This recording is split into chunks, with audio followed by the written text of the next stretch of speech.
Hey everyone, welcome to my channel. In this video, I'm going to show you how to do OLL parity on a 4x4.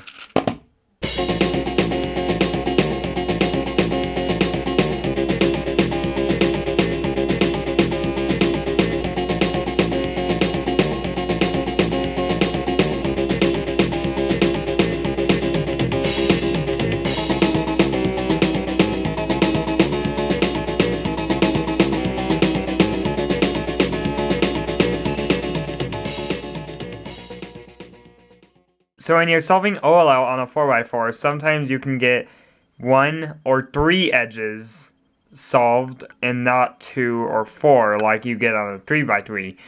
And if you get that case, you probably have OLL parity. So you want to face the edge that you want to flip on the front and do this algorithm.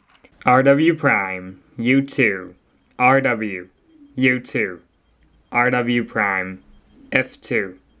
RW2, U2, LW, F2, LW prime, U2, F2, RW2, F2. So that's how you learn 4x4 parity. Anyway, thank you guys for watching. I hope you enjoyed and learned something from this video, and I'll see you in the next one. Bye.